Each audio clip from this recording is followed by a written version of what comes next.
Hey you guys, it's Peter, and welcome to my channel, Peterisms, where I tell stories of my life and just little things that I have learned as I have grown into the person that I am today. And it is a beautiful day in Indianapolis today, but it's a little bit chilly outside. I'm thinking maybe I should have grabbed my hoodie to wear out here, but when I sit out here to vlog and I make a cup of coffee, I will put on a hoodie so I'm a little bit warmer. But I'm finishing up some videos, and so I thought I would sit outside to finish up these videos today. And it's a very still October day.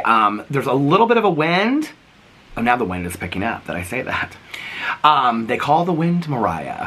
But anyway, now there's a little bit, but it's been very still today. It's like almost kind of like a storm is about to come. It's supposed to get very, very cold in Indianapolis tonight. But I thought that I would sit here and read a little meditation to get us very centered and very focused for tonight and to get us balanced for tonight and this upcoming week. So let's get into The Language of Letting Go by Melody Beattie, my favorite meditation book of life. It is September. It's not September anymore, it's October. It's October 14th. So let's get into the meditation for today and see what it has to... Oh, what's so funny is I pulled it right open to September 14th. Let's get to October 14th and see what it has to say to us today. I haven't filmed a video out here for this channel in quite some time. Seems like a long time since I've been sitting out here filming a vlog channel. Okay, substance over form was yesterday, and then the day before was being gentle with ourselves during times of grief, and the last one is controlling versus trust. That's for today. I actually think I want to read, because I've had a lot of people have reached out to me recently about grief. I think I want to read about being gentle with ourselves during times of grief from October 12th. The process of adapting to change and loss takes energy. Grief is draining, sometimes exhausting. Some people need to cocoon for transformation, in Pat Carnes' words, while going through grief. We may feel more tired than usual. Our ability to function well in other areas of our life may be reduced temporarily. We may want to hide out in the safety of our bedroom. Grief is heavy. It can wear us down. It's okay to be gentle with ourselves when we're going through change and grief. Yes, we want to maintain the disciplines of recovery, but we can be compassionate with ourselves. We do not have to expect more from ourselves than we can deliver during this time. We do not even have to expect as much from ourselves as we would normally and reasonably expect. We may need more rest, more sleep, more comfort. We may be more ready, more needy, and have less to give. It is okay to accept ourselves and our changed needs during times of grief, stress, and change. It is okay to allow ourselves to cocoon during times of transformation. We can surrender to the process and trust that a new, exciting energy is being created within us. Before long, we will take wings and fly. God, help me accept my changed needs during times of grief, change, and loss. I think this is such an appropriate meditation, especially for me right now. And for those of you that do not know, our little dog Boo Radley has been going through some medical issues, had seizures. I think we're on day 16 or 17 right now, seizure free, thank God. But it's been a lot of change. There's been a lot of like time changes of when he sleeps. He's up late at night, things like that. I'm getting very, very little sleep. I was talking about this on my vlog the other day, and I think maybe I talked about it over here too, with self-care. I'm somebody that can preach self-care to anybody out there and like know what it looks like, and can give suggestions to people on like a very small level and a very big level. Big level meaning like seek professional help, which I have therapy tomorrow, which is great. On to a very small level of just like listening to some happy music that that makes you happy, or putting on a music video or something like that, or watching a movie or a TV show that makes you happy. I think that on a very small level is self-care. I think doing things that we love and we're passionate about, whether that's gardening or cooking or reading or something like that, is self-care. I'm not the best at self-care when it comes to me. Like as far as like, I know that sounds stupid, but like as far as giving other people suggestions on self-care, people ask me all the time, and I can come up with like 100 suggestions. I can probably come up with 100 suggestions for myself too. It's doing it that I'm not great about. And so with this whole situation going on with like Boo Radley, I've been like high level of stress, been very, very worried. This is a time of change for us. It's also a time of like, when we talk about grief, I think we immediately go to the loss of somebody that's passed away or a pet that's passed away. I actually think that we do not talk in our society enough about the impact of losing a pet in our life. I think it's one thing that we need to talk more about and acknowledge more. I think people are, we give days for, people in our families will give like a whole week, of sick time for vacation time, but I think we don't give any consideration at work to like having to miss days of work because your pet passes away, when a pet is a constant with unconditional love in your life. But when we talk about grief, I think we immediately go to somebody or something passing away, a pet or a family member or a friend or a loved one passing away. But grief can come in a lot of different forms too. Grief can come in the form of, I've talked a lot about this on here because I think it's something that I don't know that I really understood until later in life, that I was going through the stages of grief when I would leave a relationship, or I would go through the stages of grief when I moved from my apartment into the condo, because that was change for me. It was like grieving what my old life looked like. We go through grief when we like are not friends with somebody anymore. We leave a job, or you leave high school to go to college, or you leave college and you start a job, or you move from one side of the country to another. That's even happy things that we have in our lives. Celebratory moments can have moments of grief in them, and I think it's like this very confusing time for us, because it's like this should be a celebrating moment, but I almost kind of feel sad about it. There's a lot of moments in my life that I feel really sad about. Okay, this is going to sound totally strange on a very small level, but I have a hard time with endings. I don't know if any of you relate to that out there, but I have a hard time with endings in real life, but I also have a hard time ending like with TV shows and stuff. And so last night we watched the season finale of Big Brother.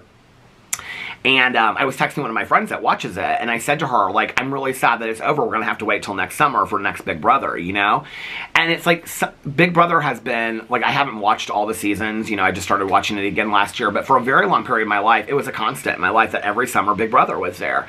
And I put something up on my Instagram, and I said, summer is finally over because Big Brother's over, kind of insinuating that, right? But, like, I have felt, like, I know this is going to sound crazy, but I have felt real grief when a TV show ends. That feels similar to grief that I've had in my life. Obviously, I don't have relationships with those characters or things like that I do with real people in my life, but it feels similar, I think, like, in last night, when I was thinking about it, though, my grief doesn't necessarily go just about a TV. It's not about a TV show, right? Last night when I was like, oh, like, we're gonna, because like at the very end of Big Brother, she said, we'll see you next summer or something like that. And I was like, we're in October, so much is gonna happen between now and next summer when Big Brother starts in July, like, I'll have had another birthday, we'll have had another New Year's, like, people will be born and die, and relationships will have started and ended. Like, a lot is going to happen in the next year. It's crazy to think that way, and I think as I've gotten older, I don't necessarily think I thought that way when I was younger, but as I've gotten older, I think of that. Like, when the pool closed this year, it wasn't just about the pool closing, it's about which ones of my neighbors are even going to be here next year to go to the pool with me. Maybe some of these people will have passed away. Maybe some of them will have moved. Maybe we'll have moved. I don't know, like, what the condition of my life will look like next year. And so I think at some point, you do start looking at your life through the lens of grief to some degree. Or I have in my life, I think, where I've looked at things and I thought, there's always a reference point back to other things, I think going through my mom passing away when I was 35, almost 36, which was a very transition year for me anyway, I think that one of the reasons why I've clung on to that so much wasn't just because it was my mother, which is huge for me, or that it was like my first major passing that I had in my life was somebody really close to me. I mean, I had others, but this was somebody that was really, really close to me.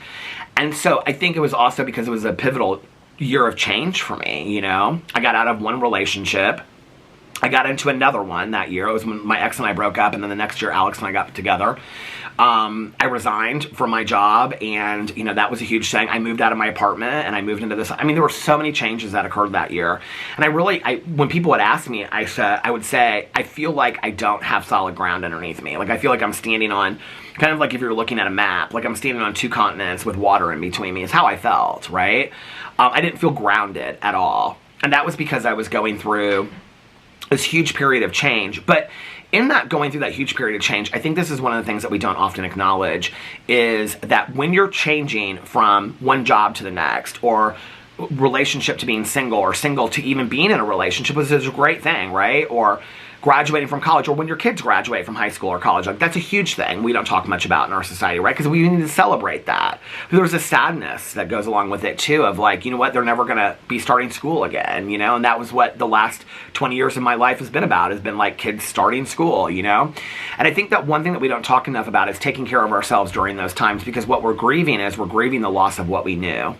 We're grieving the loss of what life looked like before, of what it used to be like. And so when the meditation talks about, you know, taking care of ourselves during these times of grief, that's what it's talking about. It's talking about being gentle with ourselves during times of grief. It's talking about what are our needs? What does self-care look like in that moment? How do we take care of ourselves during these times of change, right? And I think that sometimes we also, because when we talk about grief, we usually talk about it in terms of people passing away. I think even just until the last couple of years, people didn't really talk about, like, they would say, I'm grieving the loss of my pet, but like people didn't even really take them seriously. I think now people take that more seriously, but they didn't, you know, a couple of years ago, 10 years ago, let's say. And so there was just this kind of expectation that you just kind of move on. I think even when my mom passed away, there was this expectation that you just kind of move on. People would say that to me all the time. Like, you know, like, you just got to move on. You got to move on. And I remember I had a friend of mine say, no, she had lost her son. And she said, no, we never move on. We move through the pain to the other side, but we always carry those people with us forever. Well, that was a very good lesson in how to look at the world, and that we're always going to carry grief with us to some degree. You know, and every celebratory moment that I have, the moment where I'm like, oh my God, this is like such a great moment, I'm so excited, or anything that I'm celebrating, there's always a factor of the people that are not there to celebrate with me, like my mom, like my aunt, my uncle, like friends of mine, you know? And even just going through this with Boo right now, I mean, Alex and I have talked so much about PP and Tucker recently, you know, and like when they were little together, and they would do this and they would do that. And so there's always like a remembrance, I think, which is the honoring of the grieving, right? I think that I also think that a lot of people don't know how to talk about grieving, so it kind of has this negative connotation that, like, oh, I hope you're okay, deepest sympathies, you know, all that kind of stuff, but we don't really know how to talk about it. Like, just allowing ourselves, like, it's giving somebody permission and giving yourself permission to just feel your pain, right? And there's this thing, it's like, well, if I'm grieving the loss of the job, that's not as bad as grieving the loss of losing a parent or a spouse or a child. Well, obviously, no, it's not, right? But the feelings can be the same. The feelings can be, I wouldn't say the same, they can be similar. The feelings of loss can be similar to where you don't know what you're doing next. Maybe not on a heightened level like that, but I think we see this with a lot of people that retire. You know, it's like they've worked for 35, 40 years, and then they retire, and it's like they don't know what to do.